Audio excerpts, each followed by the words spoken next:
Bonjour à toi et bienvenue dans cette nouvelle vidéo. Aujourd'hui, je vais te raconter une histoire. C'est celle de Mathis. Mathis, en fait, qui bosse dans une usine pour fabriquer des pièces de voiture. Donc, il a un travail à la chaîne qui n'est pas très passionnant, mais du coup, il fait avec chaque jour.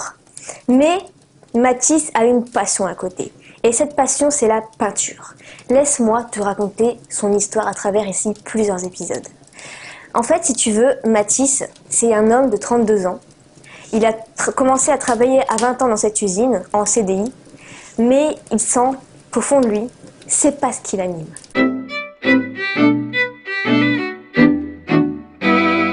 Et comme beaucoup, il voulait quitter son boulot et commencer une activité à côté par rapport à la peinture, parce que c'est toujours ça en fait qu'il adorait. Et tous ses amis, toute sa famille sont unanimes pour reconnaître qu'il a vraiment beaucoup de talent dedans. Mais comment faire? Comment faire pour percer sur Internet et pouvoir quitter son boulot correctement et faire quelque chose qui marche? On entend de plus en plus parler du storytelling et Mathis s'est beaucoup renseigné sur le storytelling pour créer son activité sur Internet par rapport à la peinture. Et je vais t'expliquer à travers ces épisodes comment Mathis a réussi à bâtir un empire sur Internet dans le domaine de la peinture grâce au storytelling. Mathis décide alors d'ouvrir sa chaîne YouTube et d'y mettre sa première vidéo. Pour adopter une démarche cohérente, il faut d'abord une vision. Sa vision, c'est que tout le monde peut être peintre. Et ce n'est pas vraiment le talent qui est important. Pour lui, c'est surtout de travailler l'imagination. La deuxième chose ici, pour avoir une démarche cohérente, c'est la stratégie de communication. Et cette stratégie, il décide en fait d'utiliser YouTube parce qu'en fait, YouTube, c'est quand même un canal où les artistes peuvent s'exprimer librement. Il peut créer plein de choses. Il peut faire des tutos de n'importe quelle manière, pas seulement faire des tutos où il va juste se filmer, expliquer. Il a vraiment plein d'idées en tête et du coup, il est super content. Mais il va falloir faire vibrer son audience sur YouTube, d'accord? Et en 2017, c'est super important. Pour ça, il décide alors de raconter son histoire avec sa grand-mère. En fait, si tu veux, il a compris que l'histoire, son but, c'est de laisser le scepticisme de côté. C'est-à-dire que l'histoire, on doit la raconter sans se dire « ça m'étonnerait que ça existe, ça m'étonnerait, ça j'y crois pas ». Quand un enfant écoute une histoire, il va pas interrompre le narrateur et lui dire « est-ce que tu peux me donner ta théorie sur ce truc-là » Non. Il va laisser ça de côté et laisser cette histoire se raconter. Et c'est ça en fait le but d'un très bon storytelling. Alors, il branche sa caméra et il commence à raconter l'histoire de sa grand-mère, du moins quand il était tout petit. Un jour, en fait, comme tous les enfants, on s'imagine des trucs pas possibles parce que derrière, en fait, une pièce dans le grenier, il y avait une porte de fermée. Et une fois, en fait, alors qu'il était en train de jouer avec ses cousins chez sa grand-mère, cette porte était ouverte. Et là, il a aperçu plein de peintures signées du nom de sa grand-mère. Et du coup, il a senti que la peinture, ça allait prendre une grande place dans sa vie. Du coup, il se remémore cette histoire devant la caméra vraiment avec beaucoup de passion, beaucoup d'émotion. Et c'est ça que les gens adorent. Ils vont pas se dire, il va expliquer ça d'une façon à ce que ce soit humain. Il va raconter ça avec ses mots d'enfant. Et du coup, c'est ça en fait qui va inspirer les gens à l'écouter et faire un bon storytelling. Cependant, il se doutait que ça allait pas suffire. Du coup, voilà, il a conscience que le storytelling seul ne suffit pas et qu'il allait devoir beaucoup bosser. Mais sa chaîne YouTube, ça allait pas juste être une histoire de lui au passé. Ça allait être une histoire de lui constamment en fait. Le passé, le présent, le futur. Et du coup, il allait montrer cette évolution grâce à sa chaîne YouTube.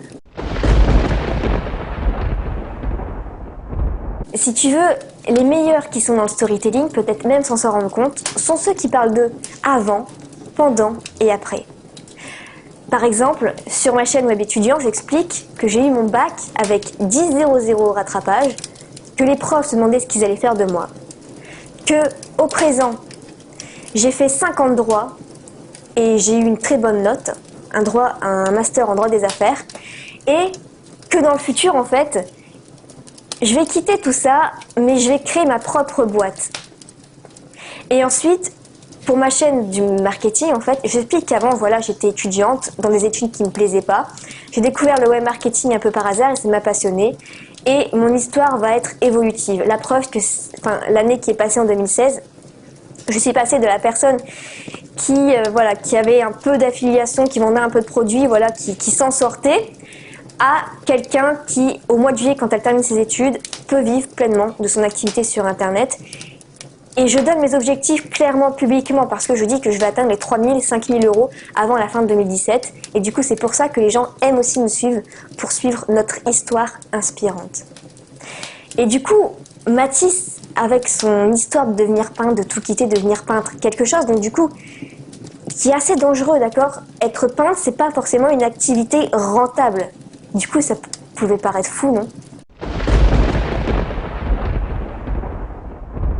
L'histoire de Mathis, il avait bien conscience qu'elle devait vraiment repousser les limites de soi.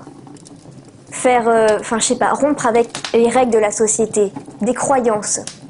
Puisque beaucoup pensent que c'est impossible de créer son entreprise sur Internet, encore moins avec YouTube et de vendre des produits d'information. Qui achèterait des tutos sur la peinture, se disent les gens.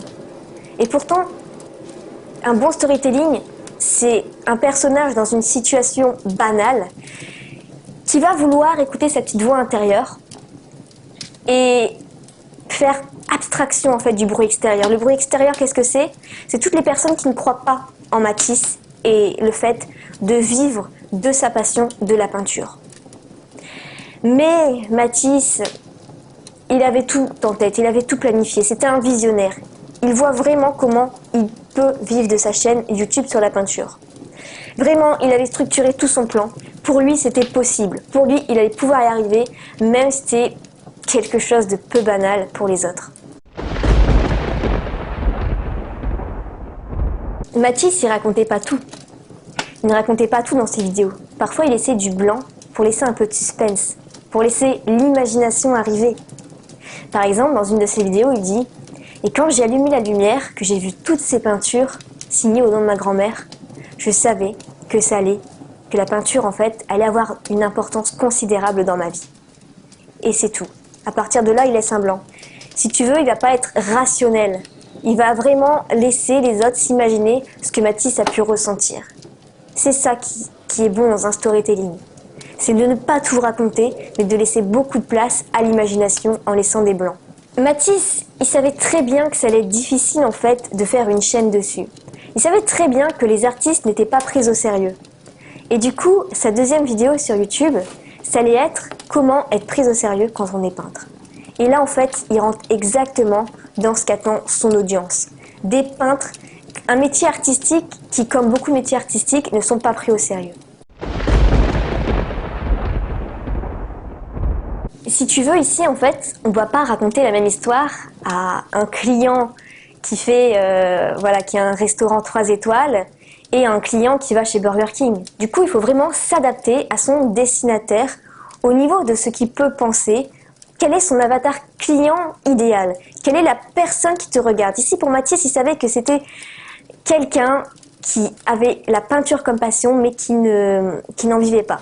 Et Mathis, en fait, son but, c'était vraiment de dire que oui, c'est un métier comme les autres qui doit être reconnu. Alors, il raconte son histoire. Il raconte que quand il a passé son bac, eh bien, il voulait faire une école d'art après, mais que ses parents disaient « Mais non, Mathis, mais arrête, trouve-toi un vrai métier ». Et du coup, il savait qu'avec ça, il allait en toucher plus d'un.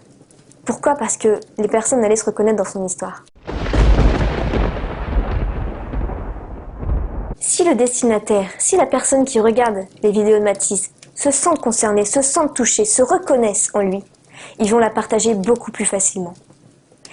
Et du coup, on va faire parler de Mathis gratuitement. Ça va être quelqu'un de reconnu dans cette communauté d'artistes peintres. Et du coup, il veut inspirer en faisant des vidéos gratuites, des formations. Et c'est comme ça que Mathis a réussi à vivre de sa chaîne YouTube. Alors bien sûr, cette histoire n'est qu'une fiction, mais j'ai voulu justement te raconter une histoire en plusieurs épisodes pour t'expliquer comment faire du bon storytelling. Si ce genre de vidéo t'a plu, n'hésite pas à me laisser un petit pouce. Voilà, ce qui est sympa en fait, c'est de faire un petit peu un format différent de temps en temps, de ne pas savoir à quoi s'attendre dans les vidéos. Bref, j'essaye de voir un peu différents formats pour voir ce que ça donne selon la thématique, etc. Donc n'hésite pas à me laisser ton feedback.